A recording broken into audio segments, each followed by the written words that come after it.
Welcome back. Here we are, number 20. Veterans now, turning up, listening in. Last time we did the idea of evil and the necessity of it. And I think someone commented on the underlined comments I've been told, evil is a choice. No, it isn't. Evil is an external concept. Doing evil is a choice. That's the accurate way of saying it. Doing evil is a choice, but the concept of creating evil was God's business. He had to allow for that to exist. And he doesn't make choices, he does everything perfectly. He just manifests the right thing to do. Whether or not we decide to do an evil or not is down to us. And that's where we got to last time. And we're on page 63 in the main text, which is, if you're utilizing a different format of Derech Hashem, which is the way of God, which is what we're doing here, then we're in section 1, chapter 4, and we're finishing up point 4. Okay, so we're kind of really chucking our way through the first quarter of the Sefer, really. And we're now at the paragraph that says the soul must therefore be able to work. Okay, so let's just jump in there and we'll do it together. Any questions? There's a Google Doc below the line. You can submit an anonymous question, and it comes through to them, and they'll just tell me, here's a question from saying why a banana's yellow, whatever, and we'll hopefully, if we can, we'll deal with it. Okay. So the soul must therefore be able to work, strengthen itself, gradually weaken the occluding power of the physical, and bring enlightenment to the body. That's the job of a soul. What's the job of a soul? You should know by now. The job of a soul is to elevate a human body, which is basically an ape, a kind of an ape. The Torah calls it a bit like a kuf, like an ape. And that's the Hebrew word, the Lashon HaKodesh word for a monkey or an ape is kuf vav fei. And but essentially we're just lumps of animals. Essentially, this bit is an animalistic bit. But something that we have that animals don't have is a spiritual component, which you can't measure utilizing physical concepts. But it's a spiritual component which manifests as an ethic, a morality, which is pulling humans, not for sociological reasons, but actually for spiritual reasons, to something else. The question is, how are you going to deal with that? And if the soul gets to utilize the physical body as a tool to get things done on its behalf, then it elevates the body. So it, in and of itself, gets elevated because it got its job done, which is elevating the body. And the body gets elevated because it got the job done of being elevated, which is its whole job. Okay. So far, so good. By the way, we said that if the body manages to get elevated by the soul wins in a double way. It's a win-win for the soul. One is the soul, as we just said, gets its job done to elevate a body through doing mitzvahs. But two is it gets to give of his good to another. Because the body is now fitting for life in Olam Haba, the world to come, which is this world recreated with the evil taken out, then the soul gave of itself to another. And because it gave itself to another, it gets to mimic God, which gives of his good to another. So the soul gets a boost payment, as it were. So it's very, very good for the soul to do that. Okay, last paragraph of point 2, before we move on to point 3, which is a new idea. I think I may have done this with you before. Do you remember that we talked about Or with an Aleph versus Or with an Ayin? Or with an Aleph in Hebrew means light. Or with an Ayin, a different letter, but it's pronounced the same, means leather. Originally, when Adam was created, we have a tradition that his skin wasn't dermal skin like this, like an epidermis with a dermis beneath it. It was actually all nail. It was all a keratinized layer, an articulated, soft nail, which was transparent. And you could see his internal organs and his neshama interacting with them. After he sinned, it says in the Torah, God made him garments of leather. This is the leathery skin that we have now. The problem with this is that for the soul to enlighten a body that's made of leathery skin, it's the difference between a beautiful chandelier made of cut crystal and a chandelier made of plant pots. You wouldn't want to get like B&Q and get yourself all these plant pots and put a nice, I guess that'd be an interesting theme maybe for a gardening kind of person, to get all these plant pots on a chandelier and then put lights in them. The plant pots don't make a nice lampshade because they're very opaque. They're very dark, they're very coarse material. They're not very nice.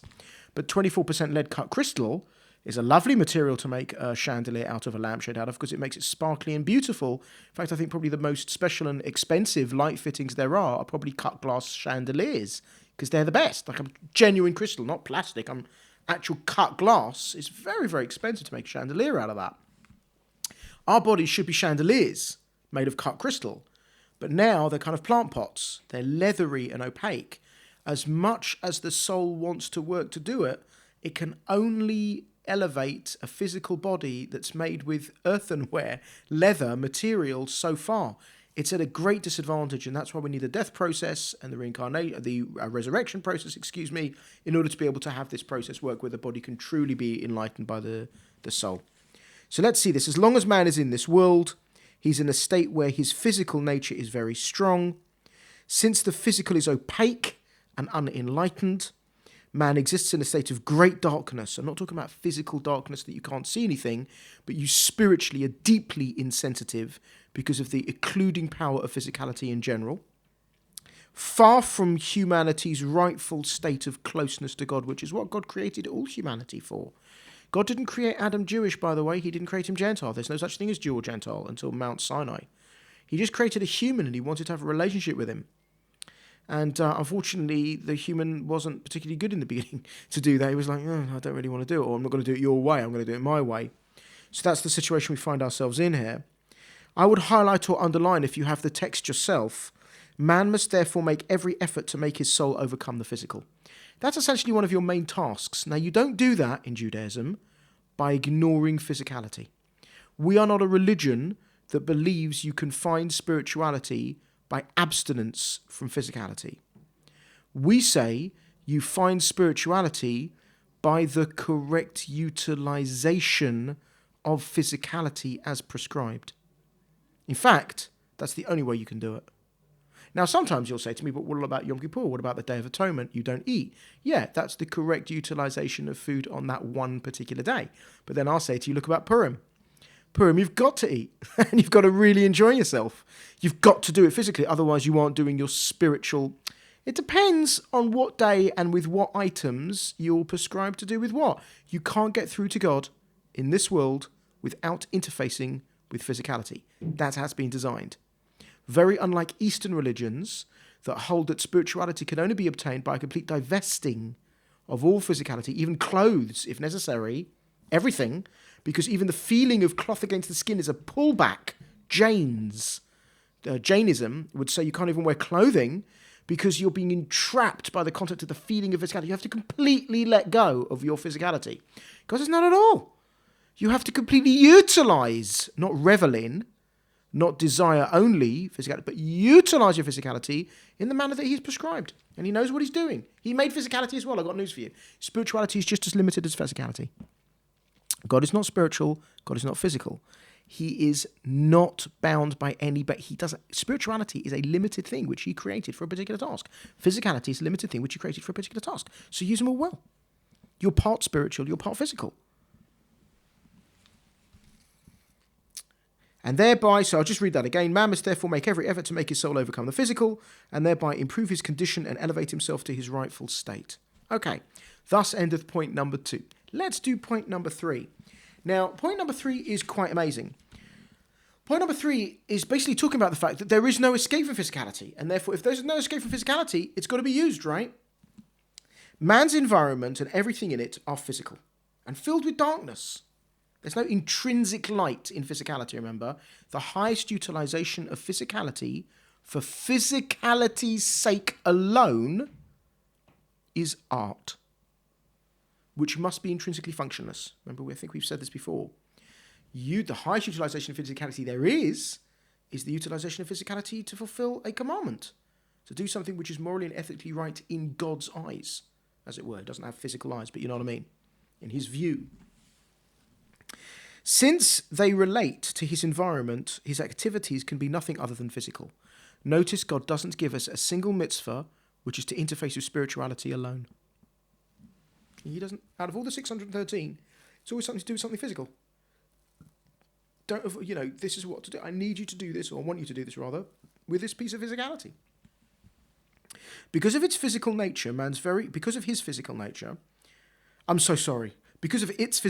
it's correct with its, man's very constitution forces him to engage in worldly pursuits. It's impossible for him to live without eating, drinking, and essential bodily functions. Because of his body, environment, and activities, man is therefore constantly involved with the physical and immersed in its darkness. Accordingly, both great effort and a powerful struggle are required if he's to elevate himself to a more enlightened state. Basically, if you don't follow the path that God is going to give you to elevate physicality, guaranteed all your money back, you'll drown in it. You will become a physical-only person that's only interested in physicality your whole life. You will simply be bumping from one physical desire to another with no break at all. That's because you'll have no reason or purpose not to.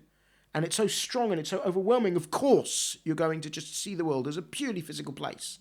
And you'll explain away any concept of spirituality as merely a physical phenomena. Page 65, top of the page. This is point 4 now. God's design was very deep. He arranged things so that even though man must be immersed in the physical, that's his job, he is nonetheless able to rise to perfection through worldly activities and the physical world itself. I think the next words coming up are the most prayer-like, beautiful, poetic words in the whole book. It is precisely through these that he attains a pure and lofty state. It is therefore his very lowliness that elevates him. For when he transforms darkness into light, deathly shadow into sparkling brilliance, he personally earns for himself unparalleled excellence and glory which no angel or no animal could possibly lay claim to. Let me explain.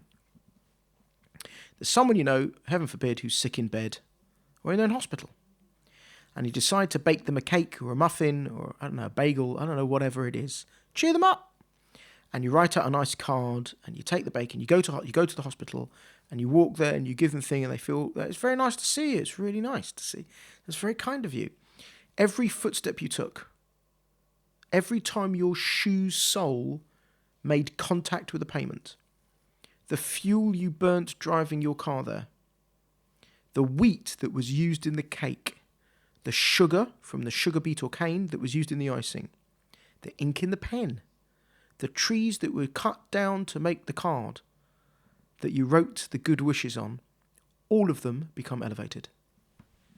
Because everything you're doing, every single jot and action you're doing is there to fulfill the mitzvah of Bikkur Cholim, of visiting the sick, which is something that God said you should do. It doesn't matter whether you're doing what God wants with your physicality at that time. You're utilising the pen correctly. You're utilising the food correctly. You're utilising your clothes and your shoes and your car. You're doing things which are in line with what it is he says should be morally and ethically correct for you in this particular situation. In which case, all of those things are rewardable. Not as a reward out of a dole-out or a charitable gift. It's wageable activities for which he is contractually obliged to refund you. He has to. So after 120, you can say, but I baked a cake for my friend who was okay. I owe you for the cake, 100%. The work that you put in with your hands, the time, the effort, looking up the recipe, making sure that you can neatly lay out the icing and maybe write a nice word like saying get well soon with the piping bag and all the work you put in, all of that has to be paid back because you're doing it to fulfill a mitzvah. No angel can say they're doing that. They're not fighting with physicality, needing to stop for lunch, maybe go have a bathroom break, taking a phone call from the kids. No, I can't. I've got to go to the hospital to visit my friend. They don't have physical concerns that are getting in their way of their service. We do, and yet we do it nonetheless.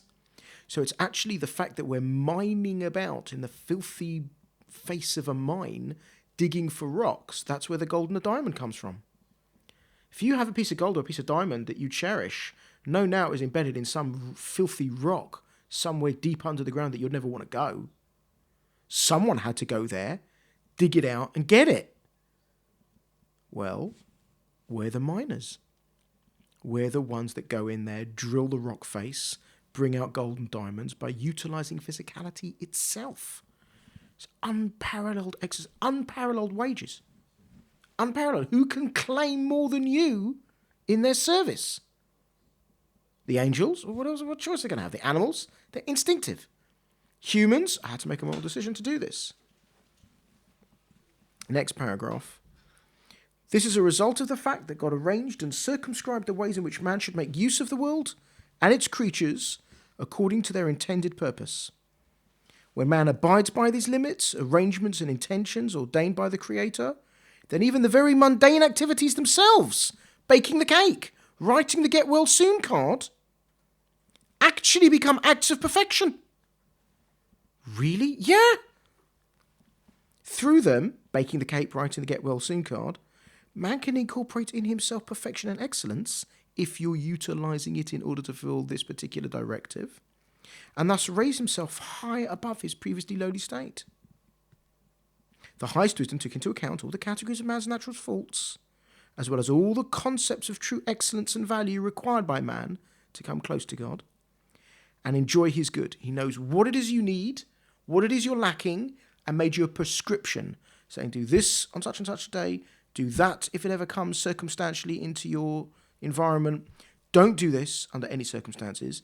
You can do this, but I prefer you don't unless there's an opportunity to do it, kind of thing. And that's the prescription. And if you utilize that, that will be the perfect balance of utilization of physicality that you're able to do. He set up patterns and restraints. That's patterns of behavior he expressly wants you to do, and restraints of behavior like putting diesel in an unleaded engine that he doesn't want you to do. He doesn't want you to damage your system. And through which everything excellent should be incorporated in you, and anything separating you from him in your relationship with him should be removed. We're going to talk more about what these patterns and restraints are and how they work, and how, very interesting idea coming up actually with the soldiers. If I miss it, remind me. Well, the tax guy, you have to do the thing with the soldiers. And we'll do that next time. Look, thank you so much. I really appreciate you joining in for today's Derech Hashem session. I look forward to seeing you next time. All the very, very best. Have a great week.